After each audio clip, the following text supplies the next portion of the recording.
संकलन को 2 बार में याद हो जाता था। लेकिन लगभग 683 वर्ष बीत गए, तब तक लोगों का क्षोभसम बहुत कमजोर हो गया। जिनवाणी सुनते थे तो याद नहीं रहती थी, लिखी हुई जिनवाणी मिलती नहीं थी, क्योंकि लिपिबद्ध उस समय होती नहीं थी। केवली भगवान का विरह हो चुका था। आचार्य परमेष्ठी कभी कभी मिलते थे तो उनकी देशना मिलती थी। मुनिराजों के कहीं कहीं कभी कभी भारत में दर्शन होते थे, तब कभी वो सुनने मिलती थी, और वो बातें फिर भूल जाते थे। तब आचार्य धरसेन स्वामी को ये विकल्प सता रहा था कि आने वाले लगभग 20,000 वर्ष, क्योंकि 18,500 ये हैं और उतने और 683 निकाल दो, तो लगभग 20,300 वर्ष तक जिनवाणी का क्या होगा, सम्यक दर्शन ज्ञान चारित्र के मोक्ष मार्ग का क्या होगा, सभी जीवों को आत्म कल्याण का मार्ग कैसे मिलेगा, ये विकल्प उन्हें सता रहा था। उसी समय एक महिमा नगरी नाम की एक नगरी है, वहां पर अरहत बलि आचार्य के संरक्षण में करीब 5,000 मुनिराज, हो सकता है कम्बड़ भी हो, सारे हिंदुस्तान के मुनिराज हर 5 वर्ष में एकत्रित होकर के युग सम्मेलन करते हैं, युग प्रतिक्रमण करते हैं। तो उस समय युग प्रतिक्रमण का कार्यक्रम चल रहा था। तब उन्होंने वहां से एक समाचार, एक पत्र लिख करके एक छुल्लक जी के द्वारा वहां पहुंचाया कि तुम जाकर के समाचार दो और ये बताओ कि कोई 2 जोरदार मुनिराज जिनका क्षोभसम बढ़िया हो, विशुद्धि अच्छी हो, निर्णय अच्छा हो, पुरुषार्थी हो, सहनशील हो, बहुत सारे गुण है उसमें लिखे हैं, आप पढ़ना, उनको मेरे पास भेजो, ताकि जो विद्या मेरे पास है, जो 5वें अंग की कुछ दृष्टिवाद आदि की जो चर्चा मेरे पास है, वो मैं उन्हें समझा दूं और इसके बाद मेरी समाधि हो जाएगी। आए, वहां से 2 मुनिराज पधारे। अभी आपने चित्र भी देखे थे, ये कहानी लगभग कईयों को मालूम भी होगी। संक्षेप में कहूं, वे आए, उन्होंने पढ़ाई की, सबकी डेट्स है मेरे पास, मैं उतना समय नहीं लेना चाहता। मैं चाहूंगा कि जो लोग चाहें तो करीब 25 पेज का लेख मेरे पास है, श्रुत पंचमी संबंधी पूरी जानकारी इतिहास की उसमें दी गई है, बिल्कुल आप उसे पढ़ सकते हैं। और चाहे तो 3 घंटे पिछले साल श्रुत पंचमी पर मैंने प्रवचन किए थे, इसी घटना पर, वहां पर सनाबद में, तो उस पर पूर्ण विस्तार से मैंने प्रवचन किया है। अभी इतना समय नहीं कि मैं इतना सुनाऊंगा, कुल मिलाकर के एक इतिहास का पल है, इसलिए समझना चाहिए। दोनों मुनिराज आए। विधि ये होती है कि जब भी कोई मुनिराज नए संघ में आते हैं तो आचार्य उनसे बात नहीं करते, 3 दिन तक वो उनकी परीक्षा लेते हैं। उन्होंने आकर के प्रणाम किया, नमोस्तु किया, 3 परिक्रमा लगाई आचार्य श्री की। आचार्य श्री ने उनको उनकी परीक्षा लेने के लिए 2 मंत्र दिए, एक हीनाक्षर मंत्र, एक अधिकाक्षर, माने एक अक्षर अधिक और एक अक्षर कम, ऐसा उन्हें मंत्र दिया और ये कहा कि जाओ आप उसकी सिद्धि करो। 3 दिन तक, 2 या 3 दिन तक वे बैठ करके गिरनार जी की चौथी पांचवी टोक पर वे दोनों बैठ करके वहां पर ध्यानस्थ रह करके उन्होंने मंत्र सिद्ध किया। उस मंत्र सिद्ध में 2 देवियां प्रकट हुई। एक देवी की आंख भेड़ी थी, माने एक आंख नहीं थी, क्या कहते हो आप, डेढ़ आंख, और एक देवी के दांत बाहर थे। जिनका मंत्र अधिकाक्षर था तो उनके दांत बाहर थे, और जिनकी आंखें भेड़ी थी उनके हीनाक्षर था। दोनों मुनिराजों को अचरज हुआ कि आखिरकार ये बात क्या है, ऐसी देवियां तो होती नहीं है, सुंदर होती हैं देवियां तो उन्होंने फौरन विचार किया कि जरूर आचार्य श्री ने हमारी परीक्षा ली है। उन्होंने व्याकरण के द्वारा मंत्र का नाम शुद्धि देखी और उसमें जो कमियां थी, अधिकाक्षर और हीनाक्षर, उसे स्वयं अपनी बुद्धि से दूर किया और जैसे ही सिद्धि करी तो 2 सुंदर देवियां प्रकट हुई। 2 सुंदर देवियां प्रकट हुई। दोनों ने कहा, बोलो हमारे लिए क्या आज्ञा है। तो उन्होंने कहा, भैया हमारे लिए तो आचार्य की आज्ञा मात्र है, हमें कोई और अभिप्राय, कोई स्पृहा, कोई वांछा नहीं है। लेकिन सही बात ये थी कि दोनों मुनिराजों की स्थिति, दोनों आत्मा विशुद्ध थी, निर्मल थी, इंटेलिजेंट थी, लेकिन एक का शरीर बहुत कमजोर था, बुजुर्ग थे। आपको जानकर ताज्जुब होगा, वे मुश्किल से 124 सूत्र लिख पाए और शांत हो गए। 124 सूत्र लिखे, 120 या 124 सूत्र लिखे और एक्सपायर हो गए, इतने कमजोर थे। दूसरे मुनिराज के दांत बाहर होने से वे बोल नहीं सकते थे, शुद्ध उच्चारण नहीं कर सकते थे। तो जरूरी था कि उनके दांत सही हों तो वो शुद्ध उच्चारण करके धर्म की प्रभावना कर सके। जब भी दांत बाहर होते हैं ना, तो दांतव्य जो स्वर होते हैं, अक्षर होते हैं, शब्द होते हैं, उनका शुद्ध उच्चारण नहीं होता। तो इसीलिए आचार्य श्री ने उनकी परीक्षा भी ली कि देखें या परीक्षा करते हैं या केवल प्रभाव से हमारा काम करेंगे। जो प्रभाव से काम करेंगे वो शुद्ध काम नहीं कर सकते, परीक्षा करके करेंगे तो सही करेंगे। परीक्षा वो भी हो गई और दोनों के लिए जो बल प्रकट हुआ, वो देवियां प्रकट हुई, सुंदर देवियां प्रकट हुई। एक ने उन मुनिराज को बलवान कर दिया, इसलिए उनका नाम पड़ा भूत बलि। उनका असली नाम है नरवाहन, उनका असली नाम है नरवाहन नाम का मुनिराज, लेकिन उनका नाम पड़ गया भूत बलि क्योंकि शरीर बहुत बलवान हो गया। और दूसरे मुनिराज जिनका नाम था सुबुद्धि, उनके दांत बाहर थे, तो वो देवी ने आकर के उनके दांतों की पंक्तियां सुंदर कर दी, इसलिए उनका नाम पड़ गया पुष्पदंत। पुष्प और मोतियों की तरह जिनके दांतों की शोभा कर दी गई, ऐसे पुष्पदंत। कहावत और भी है, पुष्पों से पूजा की गई देवों के, कल्प वृक्ष की पुष्पों से पूजा की गई, इसलिए उनका नाम कल्प वृक्ष पड़ा। और भूत जाति के देवों ने उनकी पूजा करी, इसलिए भूत बलि नाम पड़ा, ऐसा भी कहा जाता है। सुबुद्धि और नरवाहन, इनके बारे में भी इतिहास में बहुत सारी जानकारियां मिलती हैं जो मैंने संकलित की हैं। ये उज्जैनी के राजा थे। घटनाएं बहुत बड़ी है इसलिए मैं नहीं सुनाना चाहता। दोनों मित्र थे, भूत बलि जी, सुबुद्धि और नरवाहन, ये दोनों मित्र थे। एक मुनिराज, दोनों एक बार परास्त हुए। एक नगर सेठ थे और एक राजा था। राजा परास्त हुआ तो नगर सेठ के साथ जंगल में अकेले अकेले चले जा रहे थे हारने के बाद। रास्ते में चलते चलते तत्व चर्चा करते करते करते एक मंदिर में पहुंचे, दिगंबर जैन मंदिर में। इस तरह की कथा मिलती है। और वहां पर इन्होंने दीक्षा ले ली और दीक्षा लेने के बाद इतनी स्वाध्याय की कि उनका नाम आज अमर हो गया। उनका नाम है भूत बलि और पुष्पदंत अथवा सुबुद्धि और नरवाहन। इनकी पढ़ाई आषाढ़ सुदी 11 के पूर्वाह्न तक हुई, जिसमें इनको 12वें अंग के दृष्टिवाद के अंतर्गत 5वें अंग की व्याख्या प्रज्ञप्ति का इन्हें ज्ञान दिया गया। ये बातें जानकारी की मैं शॉर्ट में दे रहा हूं, फिर कुछ जो भावनात्मक चर्चा है वो मैं बाद में बताऊंगा आपको। पढ़ने के बाद दोनों मुनिराज बिहार करके अंकलेश्वर गए। वहां पर ताड़पत्र बहुत मिलते हैं, लेकिन कमाल की बात है कि इस समय में ग्रंथ लेखन का इतिहास नहीं मिलता।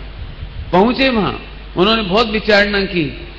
बाद में वन प्रदेश की तरफ चले गए एक मुनिराज। उन्होंने वहां जाकर के ग्रंथों की रचना में की प्रारंभ की, और मैंने अभी बताया था 120 या 24 सूत्र लिख पाए और वे सूत्र उन्होंने पहुंचा दिए यहां पर। थोड़ी देर में सूत्र कह रहा हूं, थोड़ा इसको खुलासा करूं। श्लोक प्रमाण, आपने नाम सुना होगा श्लोक। एक श्लोक किसको कहते हैं? एक श्लोक कहते हैं 32 अक्षरों का एक श्लोक। जब हम भी कहेंगे ना श्लोक प्रमाण, 70,000 श्लोक प्रमाण, 90,000 श्लोक प्रमाण, 1,00,000 श्लोक प्रमाण, इसका मतलब है कि पूरे, जैसे मोक्ष मार्ग प्रकाशक जी में 32 का भाग दे दो तो वो निकल आएगा श्लोक प्रमाण। तो ऐसे ही इसको कहेंगे श्लोक प्रमाण। इन्होंने 120 या 24 श्लोक प्रमाण लिखा था और उसको पढ़ने के लिए दूसरे मुनिराज के पास पहुंचा दिया था। बहुत सारी चर्चा इसमें है। अब आ जाओ, हम मूल बातों में आ जाएं। आचार्य कुंदकुंज स्वामी की याद करके मैं बताना चाहता हूं, आप थोड़ी देर के लिए कल्पना करो, ये 2000 वर्ष से भी ज्यादा, करीब 2300 वर्ष पुरानी घटना, 2300 नहीं 623 घटा दीजिए आप, 2500 वर्ष का है ना, तो उसमें 623 घटाइए। इतने समय पहले की ये घटना सुना रहे हैं। घनघोर जंगल, कोई टेबल नहीं, कोई कुर्सी नहीं, कोई लाइट नहीं, तीनों काल की सामायिक करनी है, आहार की चर्या करनी है, स्वाध्याय करना है, कराना है, इसके अलावा उन्हें ग्रंथ लिखना है। एक घटना ऐसी घटी, हस्तलिखित ग्रंथ पढ़ने के लिए ले जाते थे सोनीज लोग, ब्यावर साइड की घटना है। भैया भागचंद जी उस ग्रंथालय के लाइब्रेरियन, अपनी भाषा में कहे तो लाइब्रेरियन थे, माने ग्रंथागार के अध्यक्ष थे। वे हस्तलिखित ग्रंथ ले जाते थे और चार जैसे तोड़ मरोड़ करके ला के रख देते थे। तो उन्होंने सूचना लगा दी थी कि भैया आज के बाद कोई भी ग्रंथ घर नहीं ले जाएगा, जिन्हें पढ़ना यहीं पढ़ो। तो इस पर पूरे हिंदुस्तान में बहुत विवाद हुआ। सोनी जी ने बहुत विरोध करा, पूरे देश में लेटर भिजवाए कि ये पढ़ने नहीं देना चाहते और ज्ञानावरणी कर्म का बंद कर रहे हैं और ऐसा तमाम। तब उन्होंने 2 पंक्ति लिखी थी जो मैं आपको सुनाता हूं। कटी टेढ़ी टेढ़ी भई दृष्टि, अधोगति जान,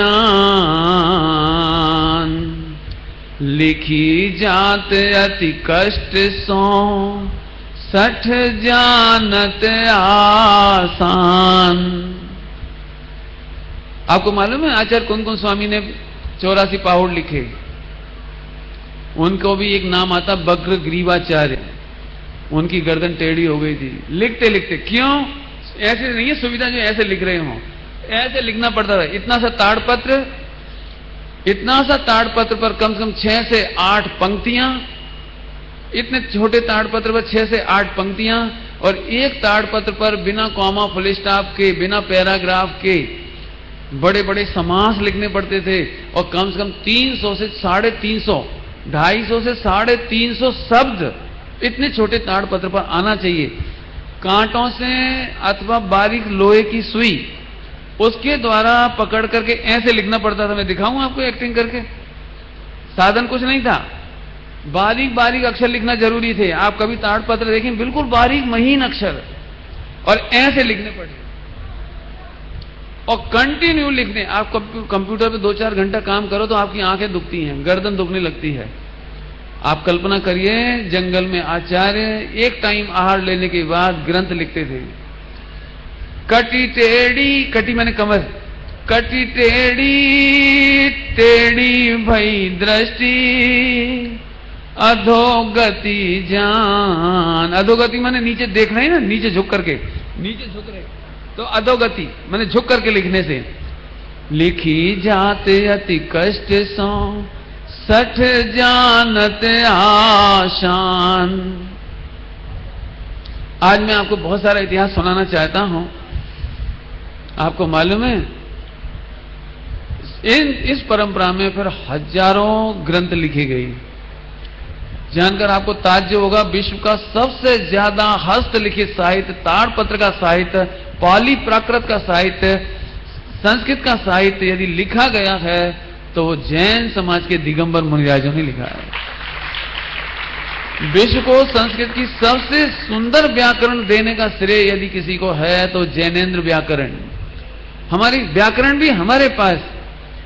विश्व की सबसे सरलतम संस्कृत लिखने का श्रेय जाता है आचार्य जयसेन स्वामी को, और विश्व की सबसे कठिन संस्कृत लिखने का श्रेय जाता है हमारे आचार्य अमृतचंद स्वामी को। विश्व की जितनी साहित्य की सेवा, संस्कृत की सेवा, गद्य की सेवा, पद्य की सेवा जो आचार्यों ने की, वो किसी ने नहीं की। ऑटोबायोग्राफी, अपना जीवन चरित्र लिखने की परंपरा विश्व हिंदी साहित्य में यदि पहला नाम है, पहला नाम 400 वर्ष पहले पंडित बनारसी दास जी, जिन्होंने अपने अर्ध कथानक लिखा, और आज भी वो इतिहास में स्वर्ण अक्षरों में लिखा गया है कि किसी व्यक्ति ने एकदम नीट एंड क्लीन, ट्रांसपेरेंसी के साथ पूरी की पूरी बात अपने जीवन कथा में लिख दी। जैन समाज, जैन संस्कृति और जैन दिगंबर मुनिराजों का ये अद्भुत इतिहास मैं सुना रहा हूं, आगे सुनते चलो। आपको मालूम है हमारे इतने कठिनाई से इतना सारा साहित्य लिखा गया, लेकिन मुगल काल के बादशाहों ने हमारे ग्रंथों की होली जलाई। तुर्की लोग 700 वर्ष पहले नालंदा विश्वविद्यालय पर हमला किया। 6 महीने तक उस नालंदा विश्वविद्यालय में से धुआं उठता रहा। 7 मंजिल की विशाल लाइब्रेरी, 7 मंजिल की विशाल लाइब्रेरी ग्रंथों से भरी हुई थी और पूरा का पूरा ग्रंथ साहित्य हमारा जला करके नष्ट कर दिया गया। विदिशा उज्जैन का एक राजा था स्तुतमिया करके, वो अपने नहाने का पानी हमारे जैन ताड़पत्र के ग्रंथों को जला करके उससे अपना नहाने का पानी गर्म करता था। शंकराचार्य, शैव मत, ब्राह्मण, इनके द्वारा हमारा साहित्य हमेशा नष्ट किया जाता रहा। शंकराचार्य से बचाने के लिए 1172 सन 1172 में भट्टारक पीठ बनाई गई हमारे यहाँ। सबसे पहले भट्टारकों की इसलिए बनाना पड़ा ताकि हमारे ग्रंथों की रक्षा कर सकें। और भट्टारकों ने एक बहुत बड़ा काम किया कि दक्षिण भारत में जहां शंकराचार्य भी थे, उनसे हमारे ग्रंथों की रक्षा करके श्रवणबेलगोला में, मूडबद्री में और जगह जगह पर एक पीठ बना करके हमारे ग्रंथों की रक्षा की। बाद में आपको जानकर ताज्जुब होगा, हम जैन लोग, उस समय भी पढ़ने की इतनी व्यवस्था नहीं थी, कन्नड़ शैली में लिखे गए ग्रंथ पढ़ने वाले नहीं मिले। 700-800 वर्षों तक सठखंडागम पढ़ा नहीं गया। कितनी मुश्किल से लिखा था और पढ़ा नहीं गया। आचार्य कुंद स्वामी के पंच परमागम कर्नाटक, पूरे कर्नाटक में 2000 वर्षों तक पढ़े नहीं गए। मैंने उस दिन सुनाया था, एमबी पाटिल जी ने पहली बार पुरानी कन्नड़ से हिंदी में हुआ, हिंदी से वापस नई कन्नड़ में ट्रांसलेट करके अब उन्होंने प्रकाशित कराया। 2000 वर्ष बाद पूरे कर्नाटक वासी समय सार जी पढ़ने के लायक बन सके। क्या कहें आपको, 600-700-800 वर्ष पढ़े नहीं, कैसा लगता होगा। गिनती के कोई मुनिराज शिक्षित होते थे, वे पढ़ते थे, बाकी कोई पढ़ता नहीं था। समय बढ़ते बढ़ते आया टोडरमल जी साहब के समय तक। टोडरमल जी साहब को ये बात मालूम थी कि मूडबद्री में सठखंडागम है, धवला है, जय धवल हैं। उन्होंने ऊंटों पर चलते हुए 3 मुमुक्षुओं को जयपुर से रवाना किया। 1 साल लग गया। लगभग उस जमाने में 1000 रुपये का खर्चा हुआ और रास्ते में एक डालू भाई थे, उनकी मौत हो गई। फिर 2 भाई पहुंचे वहां पर, हाथ जोड़कर विनय की कि इसकी एक प्रति हमें पढ़ने को दे दो। पंडित टोडरमल जी साहब इतनी जबरदस्त प्रज्ञा के धनी थे, इतने जबरदस्त प्रज्ञा के धनी थे कि जो कभी कर्नाटक में गए नहीं और कर्नाटक की कुछ चीजें यहां मिली होंगी तो उन्होंने उससे कन्नड़ लिपि लिखना भी सीख लिया था और कन्नड़ बोलना भी सीख लिया था। और इसीलिए उनको भेजा था कि यदि कन्नड़ भाषा में लिखे हुए सठखंडागम, धवला आदि हमें मिल जाएं तो उसका हम हिंदी में काम कर दें। लेकिन उन्होंने वो ग्रंथ देने से इनकार कर दिया। और आगे चलो, घटना बढ़ते बढ़ते बढ़ते आ गई 1883 में। अब 1883 बॉम्बे के एक माणिकचंद जी साहब हैं, जेपी कहलाते हैं, अभी भी बहुत बड़ी फर्म है, आज भी बड़ी विख्यात फर्म है माणिकचंद जी जेपी। माणिकचंद जी साहब 1883 में श्रवणबेलगोला यात्रा करने गए। वहां पर उन्होंने ग्रंथों के दर्शन किए। आपने भी देखा होगा, जब आप कभी जाते होंगे तो 11 रुपया, 101 रुपया देकर, 21 रुपये देकर आप दर्शन करते होंगे भट्टारकों के पास। तो उन्होंने भी दर्शन किए और तब उन्होंने एक बात पूछी, क्या इसका आप मंगलाचरण पढ़ के सुना सकते हो? इतने प्राचीन समय में ग्रंथ लिखे गए 2000 वर्ष से पहले, तो क्या कोई इसे पढ़ सकता है? तो भट्टारक जी बोले, स्वयं कन्नड़ के, बोले मैं इसे नहीं पढ़ सकता। तो उनसे पूछा इसे कौन पढ़ सकता है? 5 भट्टारकों से पूछा, 5 ने कहा मैं नहीं पढ़ सकता। आपको जानकर ताज्जुब होगा, उस समय मात्र 4 या 5 लोग ऐसे बचे थे जिंदा जो उस कन्नड़ को पढ़ सकते थे, बाकी पूरे कर्नाटक में उसे कोई पढ़ नहीं सकता था। परिणाम ये निकला कि माणिकचंद जी साहब को बहुत चिंता हुई कि यदि ये 5 लोग मर गए तो भविष्य में सठखंडागम, धवला, इनके 16 भाग कैसे निकलेंगे, कैसे पढ़े जाएंगे? और जिन आचार्यों ने दिन दिन भर, रात को तो लिख नहीं सकते अंधकार में, दिन में भी तीनों टाइम की सामायिक करना है, चर्या करनी है, आहार चर्या करनी है, प्रतिक्रमण प्रायश्चित लेने हैं, बाकी पूरा टाइम लिखने में लगाते थे। इतने मुश्किल से ये ग्रंथ लिखे गए, यदि ये 5 लोग और चले जाएंगे तो क्या होगा? उन्होंने बहुत हाथ जोड़ा कि आप इनकी प्रतिलिपि करा लीजिए। क्यों? उस समय जो ताड़पत्र थे वो ऐसे झरझर हो रहे थे, झरझर, क्योंकि ताड़पत्र माने पत्तों के बनाए गए। क्या किया जाए? उन्होंने कह दिया कि उस समय कोई बात नहीं हो पाई। 1883 में वापस लौटे। 1884 में हीरा लाल जी नेमचंद सोलापुर से, जो इनके मित्र थे माणिक चंद जी के, ये दर्शन करने के लिए गोमटेश्वर जा रहे थे। तो इन्होंने उनको फौरन एक सुझाव दिया कि पहले आप गोमटेश्वर बाहुबली मत जाना, पहले मूड बदरी जाना। वहां पर एक पंडित ब्रह्मैया नाम का एक शास्त्री है, पंडित ब्रह्मैया, आप उसे लेकर के जाना और उस ग्रंथ को पढ़ना। तब नेमचंद जी, हीरालाल जी नेमचंद जी साहब, ब्रह्मसूरी शास्त्री, ब्रह्मैया नाम भी मिलता है, ब्रह्मसूरी शास्त्री नाम भी मिलता है, वे उनको लेकर के वहां पर पहुंचे 1884 में। और पहली बार किसी हिंदी भाषी व्यक्ति ने उस सठखंडागम का मंगलाचरण सुना। उसका नाम है हीराचंद जी नेमचंद साहब, हीरालाल नेमचंद जी सोलापुर। पहली बार सठखंडागम उनके कानों में पड़ा। तब उन्होंने एक बात कही, क्या इसकी कॉपी नहीं कराई जा सकती? तो क्या उन्होंने बोला कॉपी करा सकते हो। तो उन्होंने कहा ठीक है, मैं इसका पूरा खर्चा देने तैयार हूं, लेकिन इसकी प्रतिलिपि मैं खुद ले जाऊंगा। तो भट्टारकों ने मना कर दिया कि हम इस प्रति को यहां के लिए तो कॉपी करा सकते हैं, लेकिन ले जाने के लिए नहीं देंगे। तो वे वहां से वापस आ गए।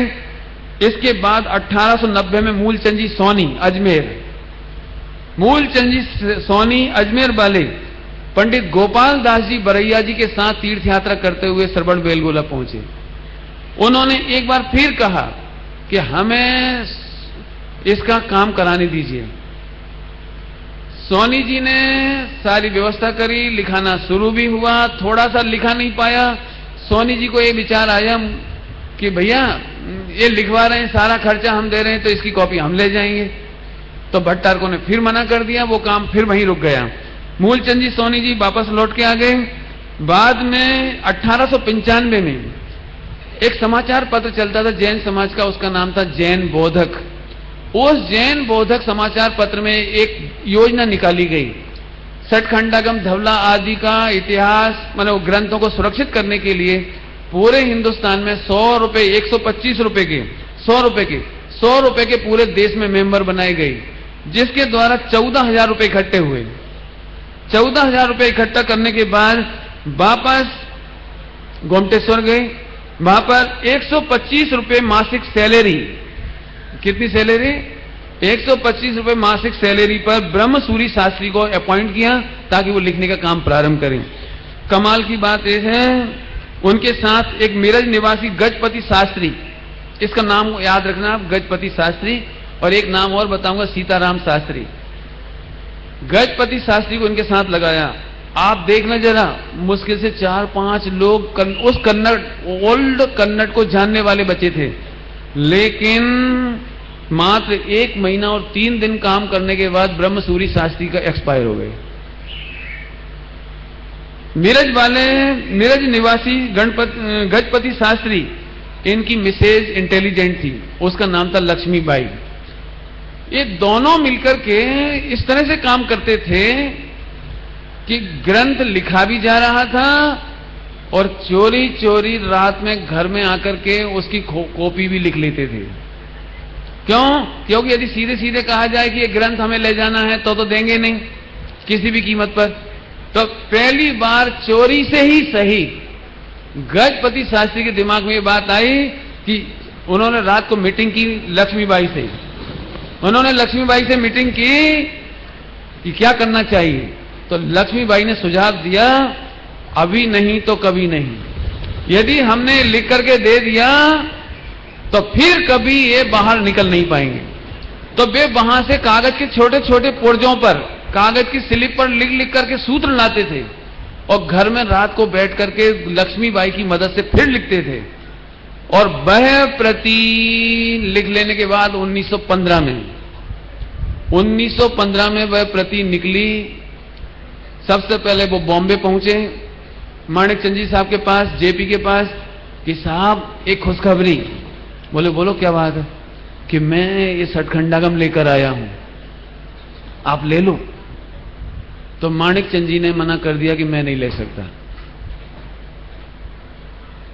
साथ में ही उन्होंने सोलापुर टेलीग्राम दे दिया कि तुम भी मत खरीदना। वो बेचारे चलते चलते, उस जमाने में जबकि सुविधाएं नहीं थी, वे चलते चलते वहां पर पहुंचे सोलापुर, उन्होंने भी नहीं खरीदा। तब उस समय एक नाम विख्यात हो रहा था, लाला जम्मू प्रसाद रईस, सहारनपुर, उनका नाम प्रसिद्ध था। तो उधर से दक्षिण से चलता चलता वो व्यक्ति सहारनपुर पहुंचा और लाला जम्मू प्रसाद जी के पास पहुंचा कि मैं महावीर भगवान की उस दिव्य ध्वनि को, जो लिपिबद्ध की गई लेकिन पढ़ी नहीं जा रही है, बाहर निकल नहीं रही है, भट्टारक निकालने नहीं दे रहे हैं, मैं चोरी छिपे निकाल करके लाया हूं, यदि आप ले लो तो।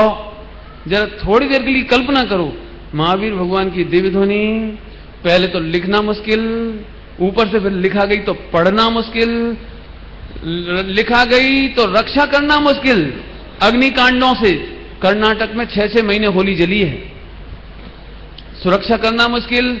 जैसे तैसे ग्रंथ निकला तो एक माता मानो दर दर पर भटक रही कि कोई मुमुक्षु, कोई श्रावक उसे आश्रय दे।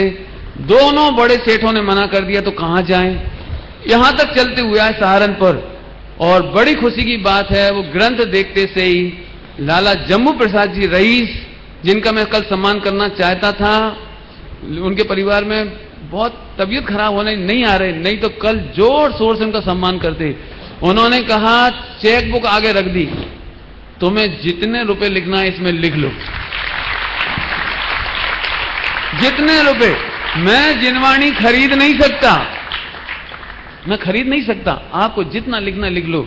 और उन्होंने उस समय 10,000 लिख लिए, 10,000 चांदी के रुपया उन्होंने भेंट किए। अब उन्होंने एक बात और पूछी कि भैया जो तुम लिख के ले आए, तो हम तो हिंदी प्रांत के, इसे पढ़ेगा कौन? हम तो पढ़ नहीं सकते, तुम इसे देवनागरी में कर सकते हो क्या? तो उन्होंने कहा हाँ मैं कर सकता हूं। ठीक है तुम करो। संयोग की बात देखो, वे आए, थोड़े दिन भी काम नहीं कर पाए, वापस घर गए, उनकी पत्नी बीमार थी, पत्नी गुजर गई, थोड़े दिनों बाद वे भी गुजर गए। फिर एक पंडित को ढूंढा, जम्मू प्रसाद जी ने फिर एक पंडित जी को ढूंढा जिसका नाम विजय, मैं बताता हूं अच्छे से नाम, कोई गलत ना बोल जाऊं इसलिए कहता हूं। एक विजय चंद्रैया, क्या नाम है ऐसे देखता हूं मैंने, विजय चंद्रैया और सीताराम शास्त्री, इन दो विद्वानों को बुला करके फिर वो बचा हुआ काम करवाया। गजपति शास्त्री का नाम मैंने थोड़ी देर पहले लिया था अभी आपको, उन्होंने पहले चोरी करके इधर तक लाए, और इधर जब सीताराम जी से काम करवाया तो चुपचाप सीताराम जी ने फिर कॉपी कर ली। और वो कॉपी करने के बाद करीब 10-12 प्रतियां बना करके उन्होंने अजमेर, सिरोंज, बहुत सारी जगह, बहुत सारे नाम है, जयपुर, जगह जगह पे 12, अमरावती, ऐसे जगह जगह उन्होंने वो 10-15 प्रतियां पहुंचा दी। और जब ये प्रतियां सामने आई देवनागरी में, तो पंडित हीरालाल जी, डॉक्टर हीरालाल जी, पंडित फूलचंद जी सिद्धांत शास्त्री बनारस वाले, उनका भी हम सम्मान करना चाहते थे। यदि उनके परिवार से आ गए होंगे कल तो मैं उनका सम्मान करूंगा। पंडित फूलचंद जी सिद्धांत शास्त्री ने जबरदस्त काम किया। मैं यदि डॉक्टर हीरालाल जी और पंडित फूलचंद जी दोनों के अनुभव सुनाऊं तो आप रो पड़ोगे। उन्होंने इतनी मेहनत की, जैसे तैसे 1935 तक आते आते उनका संपादन हो गया, लिखना हो गया।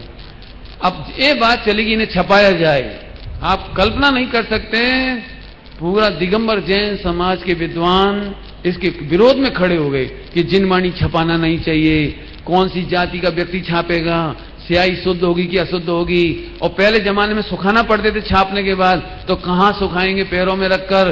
घोर विराधना है, घोर पाप है, इसे छपाना नहीं चाहिए। तो हजारों रुपए उस समय इस बात पर खर्च हो गए पूरे देश में कि छपाना नहीं चाहिए। पूरा माहौल खराब हो गया। 1933 में इटारसी में अखिल भारतीय दिगंबर जैन परिषद का एक सम्मेलन हो रहा था 1933 में। वहां पर सारे देश के विद्वान इकट्ठे थे। विदिशा के सेठ सिताब राय भी उसमें आए हुए थे।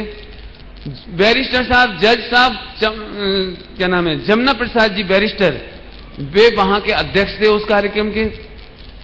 फूलचंद जी वगैरह सब विद्यमान थे। सबने मीटिंग करी, विचार किया कि जिनवाणी कैसे प्रकाश में लाई जाए।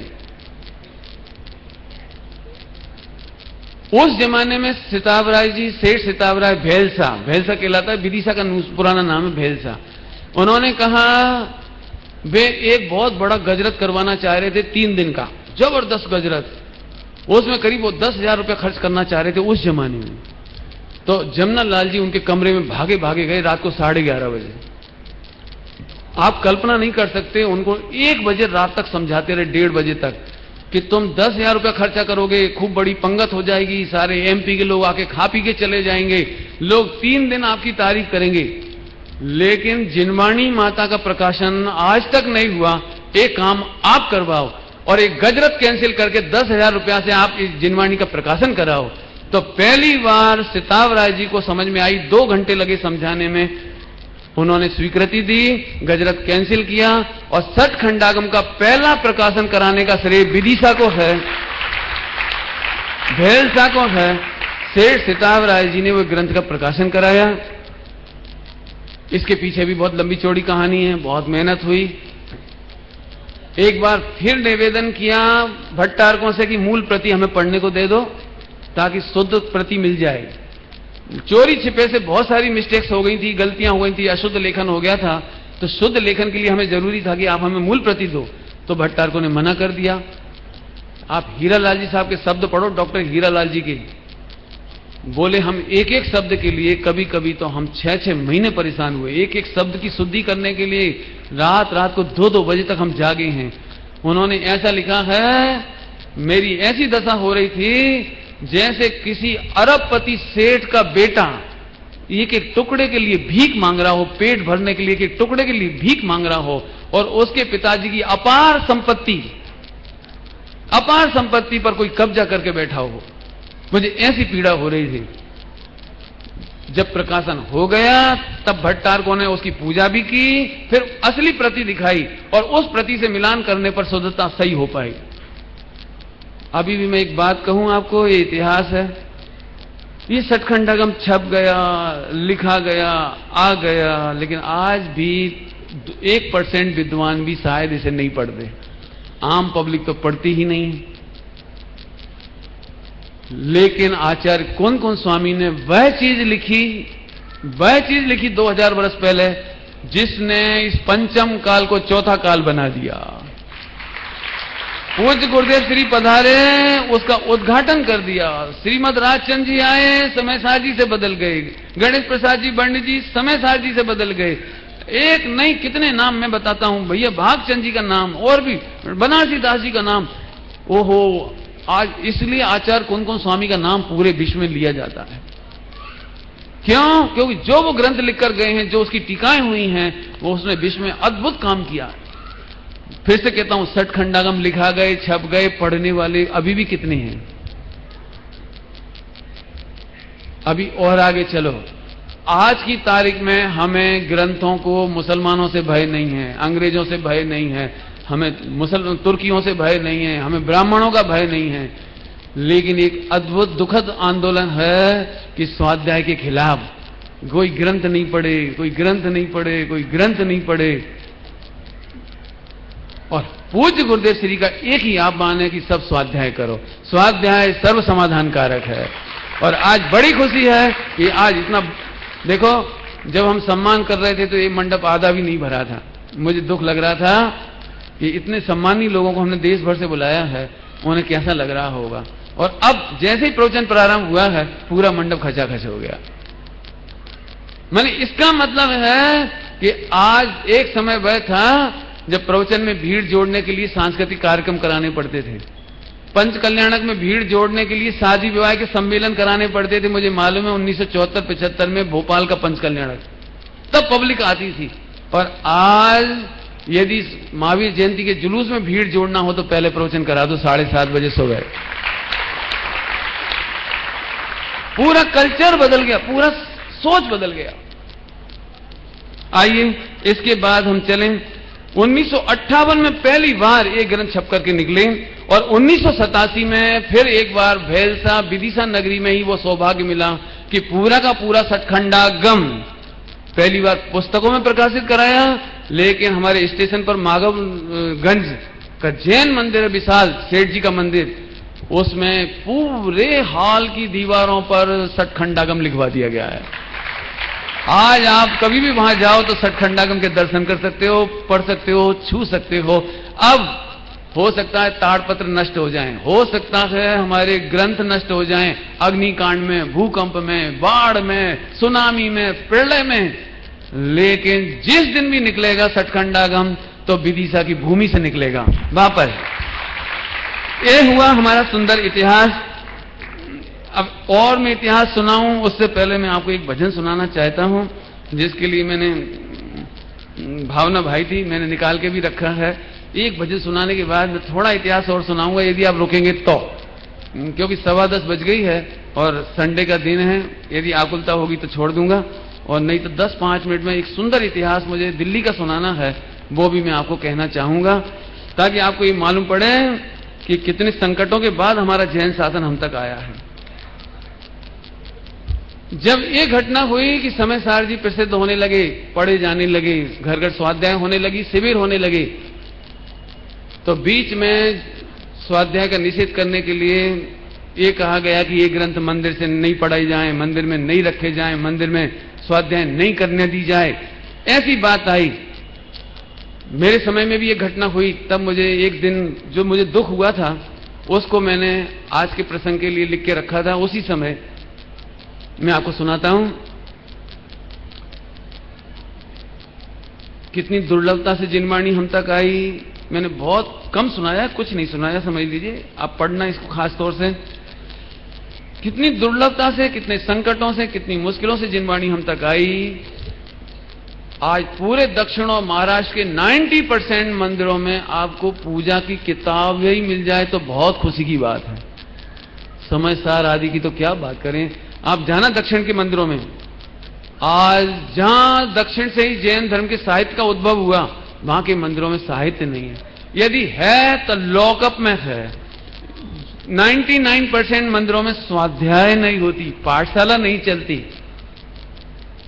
उस सबका व्यंगम दृश्य मैं इसमें दिखाना चाहता हूं आपको।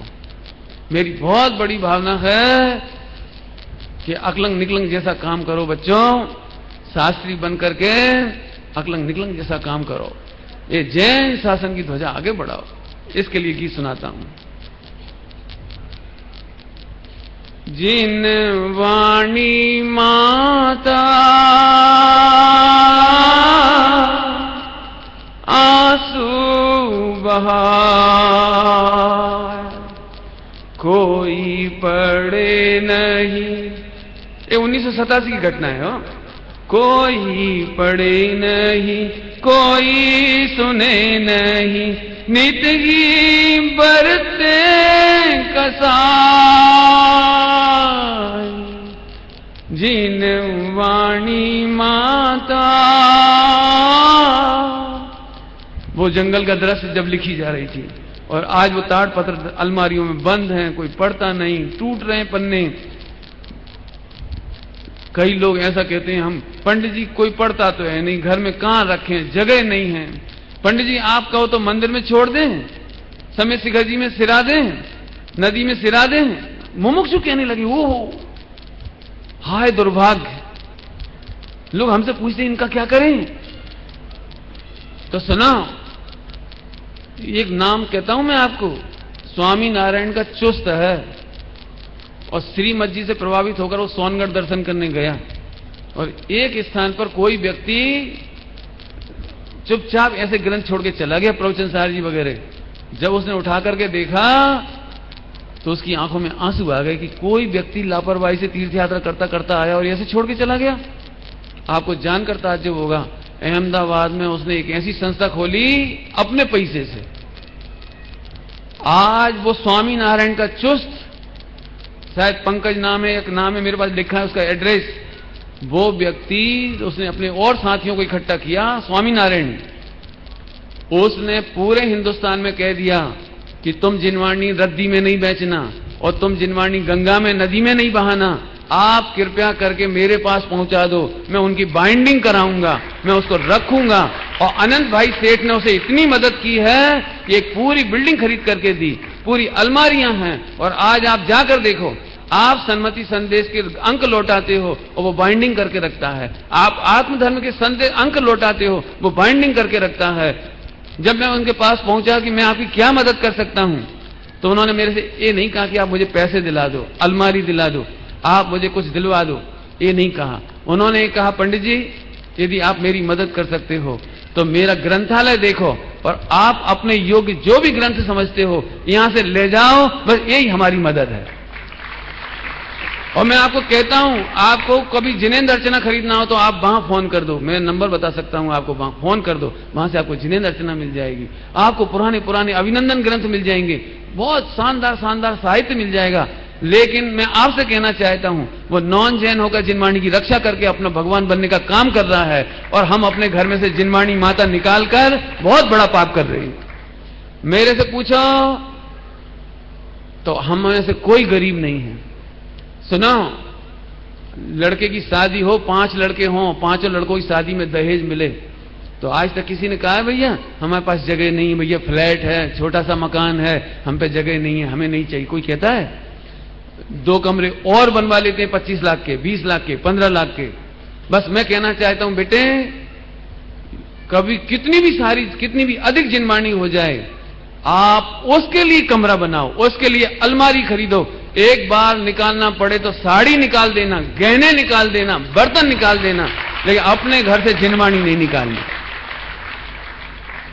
1947 में आपको पता है पाकिस्तान से 100% जैन, चाहे वो रोड से आए हों या हवाई जहाज से आए हों, सुरक्षित आए, लेकिन उसके पीछे उनकी भक्ति थी। आप कल्पना नहीं कर सकते, 85 बिंब, जिन बिंब सुरक्षित लेकर आए वे लोग, सारी की सारी जिनवाणी हस्तलिखित सुरक्षित लेकर आए। मैं घटना सुना देता हूं 1 मिनट के अंदर उस इतिहास की। जैसे ही मालूम पड़ा कि 1947 के दंगे प्रारंभ हो रहे हैं, भारत आजाद होने वाला है 15 अगस्त के दिन, अप्रैल मई के महीने में जैनियों को चिंता हुई हमारा क्या होगा। वे लोग बंबई आए, बॉम्बे में आकर के उन्होंने एक किराए का हवाई जहाज करने की कोशिश की। बड़ा हवाई जहाज नहीं मिला, एक सबसे छोटा हवाई जहाज मिला, डेकोटा विमान, छोटा सा विमान जिसमें ज्यादा नहीं बैठ सकते थे। उसको किराए पर करके वहां ले गए चार्टर पर।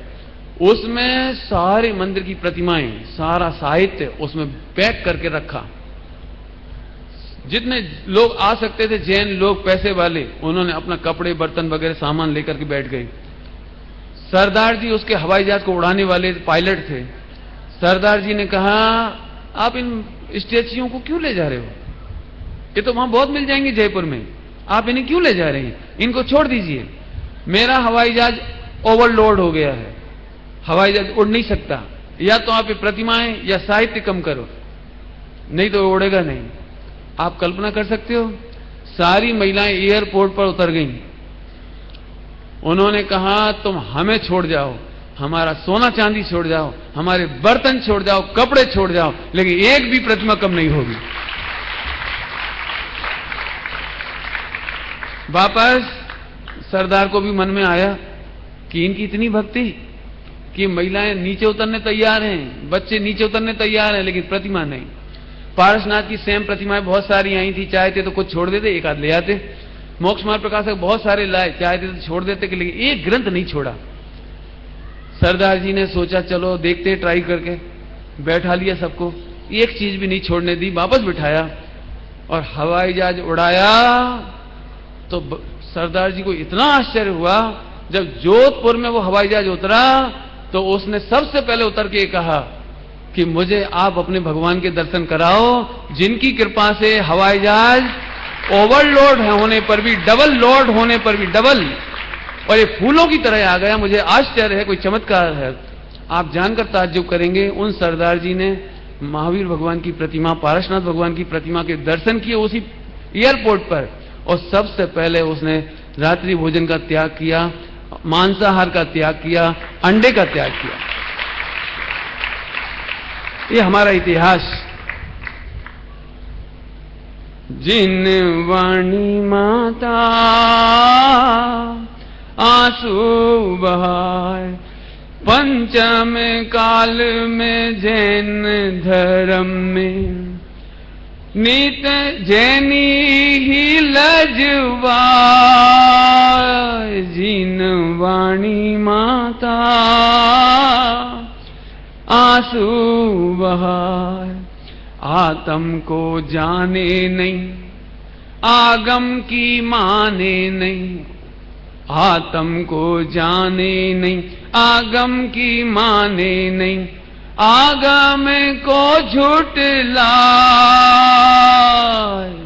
जिन वाणी माता आंसू बहाए। कोई तो शास्त्रों को छपने ना दे, कोई तो शास्त्रों को पढ़ने ना दे।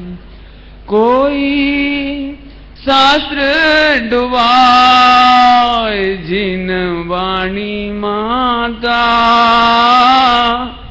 आंसू बहाए। 20 पंथ का प्रकोप आया। महाभाग्य इस दक्षिण में, उत्तर भारत का, कि दिल्ली या एमपी से लगा करके देहरादून तक एक भी 20 पंथामनाएं का मंदिर नहीं है। पूरा शुद्ध 13 पंथामनाएं है। लेकिन आज स्वाध्याय के अभाव में जगह जगह छेद पालो पद्मावती आने लगी।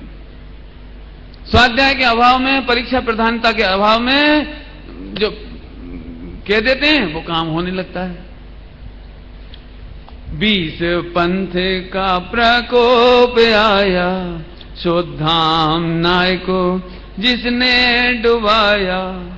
गंडा में बिकवाए, जिन वाणी माता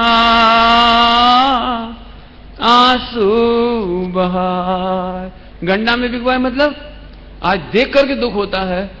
जैनी होकर के, जैनी पंडित होकर के, और वास्तु, काल सर्प योग, नवग्रह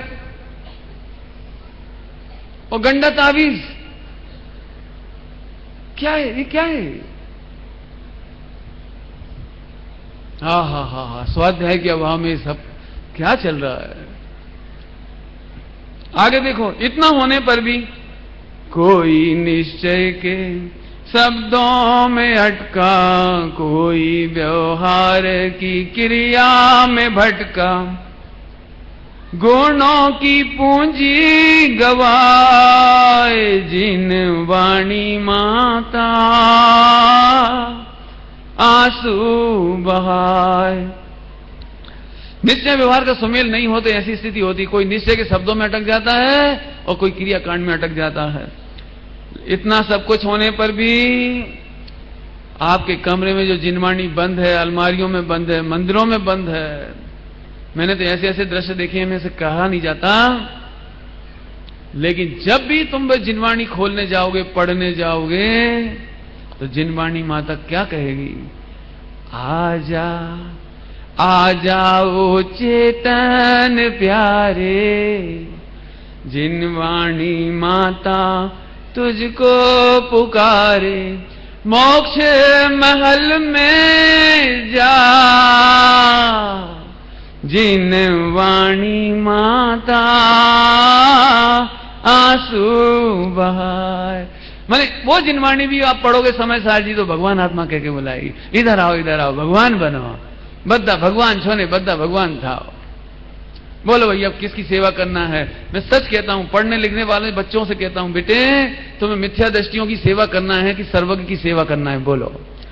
तुम डॉक्टर बन जाओगे, पूरी जिंदगी मिथ्या दृष्टियों की सेवा करोगे। तुम सीए बन जाओगे, सारे जिंदगी मिथ्या दृष्टियों की सेवा करोगे।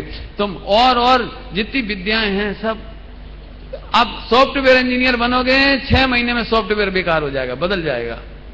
लेकिन ये अनादि अनंत है जैन शासन, अनादि काल से अनंत काल तक कभी नहीं बदलेगा। ऐसे शाश्वत शासन की रक्षा करो भैया, इस शाश्वत शासन की सेवा कराओ। अब सोचो भैया, जिन 300 बच्चे बच्चियों ने प्रतिज्ञा ली थी हम स्वाध्याय करेंगे, आज उन्हें इसका इतिहास मालूम पड़ा होगा। मैं इसी दिल्ली की घटना सुनाऊंगा आपको, जिसके बिना मैं बात पूरी नहीं कर पाऊंगा। चर्चाएं तो बहुत हैं, पूरी कह नहीं सकता हूं मैं, लेकिन मैं आपको दिल्ली की एक घटना सुनाता हूं। जब नवाबों का जमाना था, जैनों के खिलाफ कान भर दिए गए।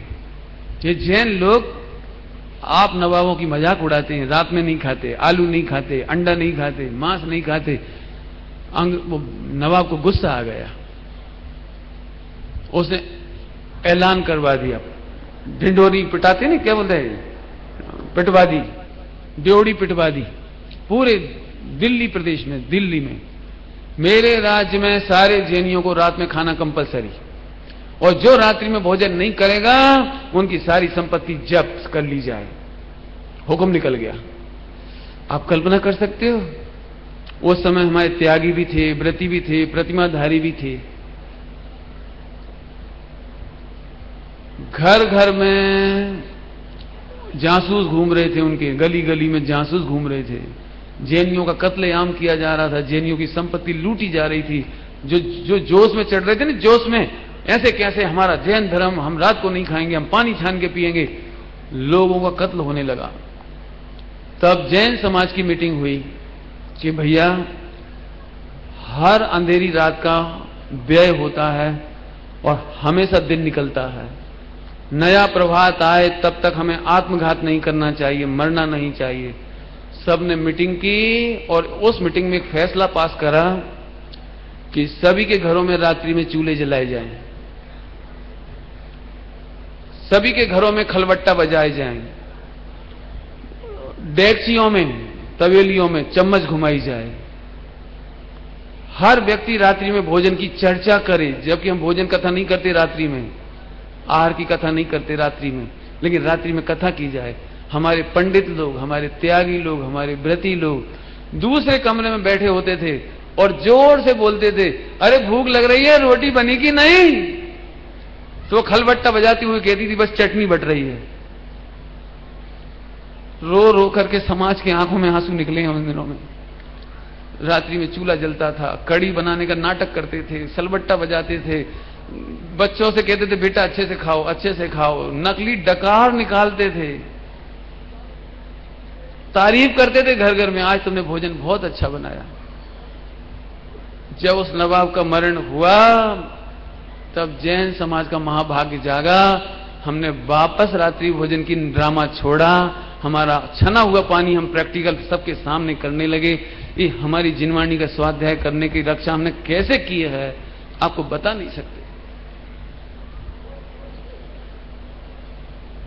हस्तिनापुर में हमारे पांडवों की नगरी, 3 तीर्थंकरों की, चक्रवर्तियों की, कामदेव की नगरी, लेकिन हमारा इतना सा एक छोटा सा मंदिर नहीं बना सकते थे। वहां रांगड़ लोग रहते थे, रांगड़ हम लोग बना नहीं सकते थे। एक प्रकार के नक्सलाइट, एक प्रकार के आदिवासी लोग रहते थे, वो हमको जैन मंदिर नहीं बनाने देते थे।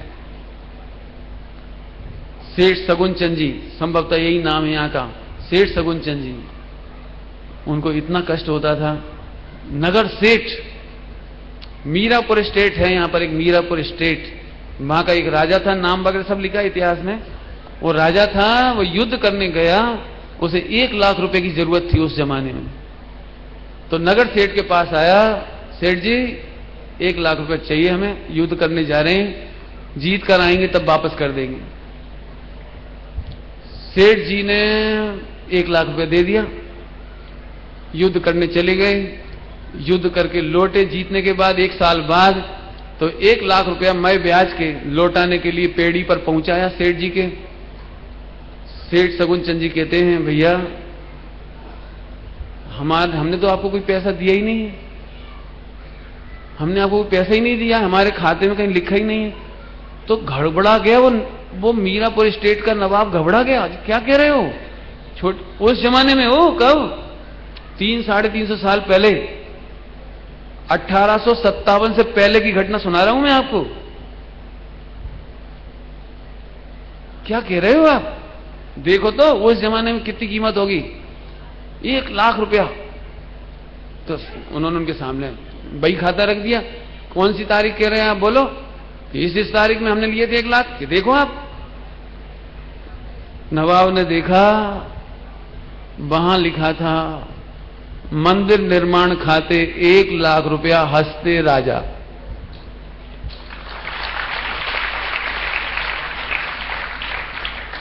सेठ जी ऐसे हाथ जोड़ के आंखें झुका ली, क्योंकि डर तो लगता है ना, क्या करे, लिख तो दिया है ऐसे। उसने कहा भैया क्या बात है, तुम्हारी भक्ति अद्भुत है, तुम क्यों बनाना चाह रहे हस्तिनापुर में मंदिर? बोले साहब 3 चक्रवर्ती 24 तीर्थंकर में से हुए, जिनकी ये जन्म नगरी है, कल्याणकों की नगरी है। असंख्यात देवता आकर यहाँ कल्याणक मनाते थे, दीक्षा कल्याणक मनाते थे, जन्म कल्याणक, गर्भ कल्याणक मनाते थे। हमें कैसे कहें आपसे, यहाँ पांडवों की नगरी है और हमारा एक मंदिर नहीं है कि पूरे देश के लोग आकर यहाँ दर्शन कर सकें।